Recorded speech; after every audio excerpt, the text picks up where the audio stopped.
Damn it. ఏంటిటా కుండబద్దలు కొడతా అట్ట. నమస్కారం. కుండబద్దల ప్రేక్షకులకి స్వాగతం. తిరుమల తిరుపతి దేవస్థానం అన్నా, శ్రీ వెంకటేశ్వర స్వామి అన్నా ఎవరికి భక్తి భావం కానీ గౌరవం లేకుండా పోయినాయి. ఎవరికి తోచిన స్థాయిలో వాళ్ళు, అంటే అధికారంలో ఉన్న వాళ్ళందరూ వాళ్ళ అధికారాన్ని ఉపయోగించుకొని పెద్ద పెద్ద స్కాములకి, కోట్ల కోట్ల రూపాయల స్కాములకి, కల్తీ నెయ్యి వ్యవహారం కావచ్చు, శాలువాల వ్యవహారం కావచ్చు, నిన్న మొన్న బయటపడ్డ ఈ భగవద్గీత ప్రింటింగ్ వ్యవహారం కావచ్చు, ఇవన్నీ ఆ స్థాయిలో కనపడుతుంటే ఇక స్వామివారికి అప్రదిష్ట తీసుకురావటానికి సెలబ్రిటీల పేరుతోటి మరికొంతమంది తయారయ్యారు.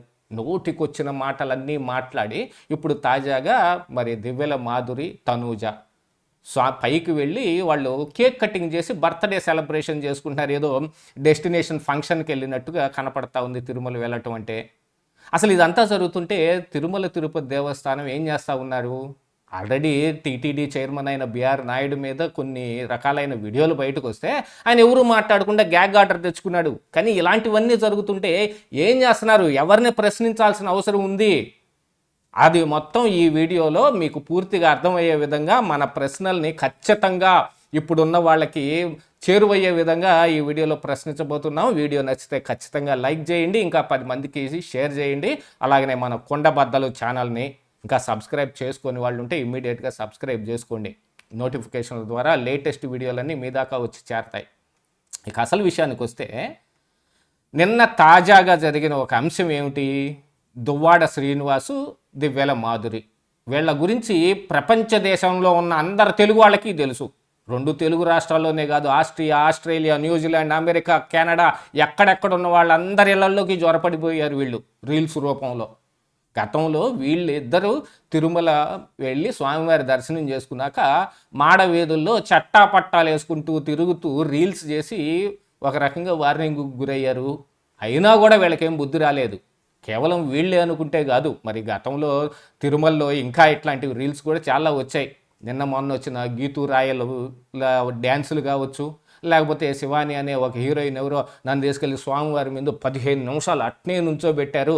అక్కడికి వచ్చిన భక్తులందరూ స్వామివారిని వదిలేసి నన్ను నా సినిమాలో పాట పాడుతూ నన్ను కీర్తించారు అని ఏదో ఆర్భాటంగా చెప్పి తర్వాత నా తప్పు అయిపోయింది, అలాంటిది ఏం జరగలేదని సారీ చెప్పుకుంటుంటే, ఇంకొక శివజ్యోతి అనే ఒక యాంకరు ఆవిడ కూడా మేమేదో అడుక్కు తింటున్నాం ఇక్కడ, రిచ్ బెగ్గర్స్ అనేది అదొకటి బాగా ట్రోల్ అయింది.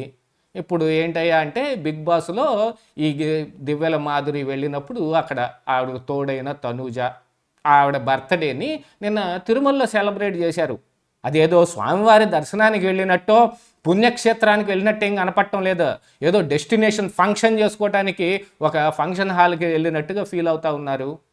అసలైన కేక్ కటింగ్ కోసం పైదాకా కేక్ ఎలా వెళ్ళింది అనే దాని మీద ఇప్పుడు అన్ని అనుమానాలు వస్తున్నాయి. గతంలో సాక్షి వాళ్ళు రిపోర్టర్లు ఖాళీ మద్యం సీసాలను తీసుకెళ్ళి తిరుమల రోడ్ల మీద పడేసి ఫోటోలు వీడియోలు తీసి పెద్ద రచ్చ అయితే అక్కడి నుంచన్నా మరి సెక్యూరిటీ టైట్ అవ్వాల్సిన అవసరం ఉంది కదా. ఎవరు వెళ్తున్నా సరే చెక్ చేయాల్సిన అవసరం ఉంది అనేది దీని ద్వారా మళ్ళీ అర్థమవుతుంది. సెక్యూరిటీ ఏమాత్రం లేదు, సామాన్య ప్రజల్ని వేధించటానికి, వాళ్ళని ఇబ్బందులు పెట్టడానికే ఉంటుంది. వీళ్ళు కేక్ ఎలా తీసుకెళ్లారు?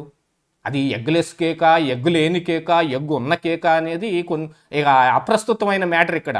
అది ఇప్పుడు ఎందుకంటే అది ఎగ్లెస్ కేక్ అండి అని కొంతమంది చెప్పే ప్రయత్నం చేస్తున్నారు. కాబట్టి అసలు బర్త్డేకి కేక్ కటింగ్ చేయటం అనేది ఏ రకమైన సంస్కృతి? మన భారతీయ సంప్రదాయంలోంచి వచ్చిన సంస్కృతే. అలాంటిది కేక్ను పైకి తీసుకెళ్లారు. ఆల్రెడీ టీటీడీలో పైకి కేక్ తీసుకెళ్ళటం అనేది నిషేధం. సిగరెట్లు ఎలా తీసుకెళ్ళకూడదు, మందు ఎలా తీసుకెళ్ళకూడదు, ఈ కేకులు ఇలాంటివి కూడా తీసుకెళ్ళకూడదు. మరి ఇలాంటి ఈ సంస్కృతిని తీసుకెళ్ళి మరి తిరుమలలోనే వాళ్ళేదో ఒక గెస్ట్ హౌస్లో దిగి అక్కడ కేక్ కటింగ్ చేసుకుంటూ ఆ వీడియోలను రీల్స్ రూపంలో ఇన్స్టాగ్రామ్లో కూడా పోస్ట్ చేశారు. ఇక దాంతో కదా ఈ వ్యవహారం అంతా బయటకు వచ్చింది. అప్పటిదాకా కేక్ కటింగ్ అది జరిగిందని ఎవరికి తెలుస్తుంది? మళ్ళీ రీల్స్ చేసిన కారణానికి వీళ్ళిద్దరిని ఏం చేయాలి? అసలైన ఇప్పుడు మరొక ప్రశ్న వస్తుంది. ప్రపంచం మొత్తానికి తెలుసు ఈ దువ్వాడ శ్రీనివాసు, ఈ దివ్యల మాధుర్యుల సంగతి. వీళ్ళిద్దరూ పెళ్లి కాకుండానే చట్టాపట్టాలు వేసుకొని తిరుగుతూ మరి కోలివింగ్లో ఉన్నారో లేకపోతే ఇద్దరు అండర్స్టాండింగ్లో బతుకుతున్నారో ఏం చేస్తున్నారో అది వాళ్ళు పడతారు. బాహ్య ప్రపంచంలో అది యాక్సెప్టబుల్ కాబట్టి తీసి పక్కన పెట్టండి. మరి పుణ్యక్షేత్రాల్లో వీళ్ళకి అసలు రూమ్ ఎలా ఇచ్చారు అనేది ఇక్కడ అసలైన మ్యాటరు. ఈ దివ్యల మాధురి గురించి కానీ దువ్వాడ శ్రీనివాస్ గురించి కానీ ఇద్దరు పెళ్లి కానీ వాళ్ళిద్దరికీ కాలేదు. వాళ్ళిద్దరికి విడివిడిగా అయితే అది వేరే సంగతి, కానీ వాళ్ళిద్దరికి పెళ్ళి అయిందా? వాళ్ళిద్దరికి కలిపి రూమ్ ఇవ్వడానికి రేపేదన్నా ఇంకొక మేజర్లో అయిన వాళ్ళే అబ్బాయి అమ్మాయి వెళ్ళి రూమ్ ఇవ్వమంటే ఇస్తారా? ఇలాగనే జరుగుతుందా? వీళ్ళకి ఎలా ఇస్తారు అంటే దాదాపుగా నిబంధనలకి తిలోదకాలు ఇచ్చేసినట్టుగానే కనపడుతుంది. ఆడ పని చేస్తున్న వాళ్ళందరికీ ఈ సెలబ్రిటీలను చూసి గొడ్డలు ఊడిపోతున్నాయి తప్ప స్వామివారి పట్ల వీళ్ళు ఎలా ప్రవర్తిస్తున్నారు అనేది మాత్రం వాళ్ళకు కూడా లేదు. ఈ సెలబ్రిటీలని అనుకుంటానికి లేదు, అక్కడ పనిచేస్తున్న ఉద్యోగులను కూడా ఏమనుకోవాల్సిన అవసరం ఉంది చెప్పండి? ఇలాంటివన్నీ జరుగుతూ ఉంటే వాళ్ళు చెక్ చేయని కారణానికే కదా ఇప్పుడు కేక్ పైకి వెళ్ళింది. లేకపోతే రేపు బైబిల్ తీసుకెళ్తారు, బైబిల్ తీసుకెళ్ళి అన్యమత ప్రచారం చేస్తారు, లేదు ఇంకో రాన్ని తీసుకొచ్చి వాళ్ళు ప్రచారం చేస్తారు. ఏం చేస్తారు? అన్యమత ప్రచారం ఇక్కడ నిషేధించబడింది అని అంటే నిషేధించిన వాటన్నిటిని ఇప్పుడు మళ్ళీ అక్కడికి తీసుకొస్తా ఉంటే ఏం జరగాలి? ఇప్పుడు వీళ్ళు చేసిన ఈ పనికి అన్యమత ప్రచారానికి ఏమాత్రం ఏదైనా సరే అదేమన్నా హిందూ సాంప్రదాయానికి సంబంధించిన అంశాలా ఇలాంటివన్నీ? పైన తిరుమల కొండ మీద కనీసం సామాన్య భక్తులు చెప్పులు కూడా వేసుకొని తిరగరు. స్వామివారి దర్శనానికి వెళ్తున్నాం అనగానే సాంప్రదాయ దుస్తులు వేసుకొని రావాలి, ప్యాంట్లు వేసుకొని రావద్దు, మిడ్డీలు వేసుకొని రావద్దు, చున్నీ లేకుండా కనపడబాకండి, ఇలాంటివన్నీ రూల్స్ పెట్టింది దేనికండి? స్వామివారి పట్ల ఒక నిబద్ధత ఉండటం కోసం. జుట్టు ఎర్రబోసుకొని జుట్టు గాలికి ఎగురుతూ ఉంటే వెనక మనుషుల మీద పడతా ఉంటే ఆమెతో వెళ్ళకూడదు, ఇక్కడ కొన్ని నిబంధనలు ఉన్నాయి. ఆ నిబంధనలు మరి ఈ సెలబ్రిటీలకు వర్తించవా? అలాగనే ఈ పెళ్లి కాని వాళ్ళిద్దరికి రూమ్ ఎలా ఇచ్చారు? వాళ్ళు ఏమైనా భార్యాభర్తల రూమ్ ఇవ్వటానికి, ఒకే రూమ్లో ఉండటానికి? ఇలాంటి ప్రశ్నలన్నీ వస్తున్నాయి. ఇంకా అదేమన్నా ఇలాంటి ప్రశ్నలు సంధించగానే బిఆర్ నాయుడు గారు లాంటి వాళ్ళందరూ కోర్టుకు వెళ్ళి గ్యాగ్ ఆర్డర్ తెచ్చుకుంటారు.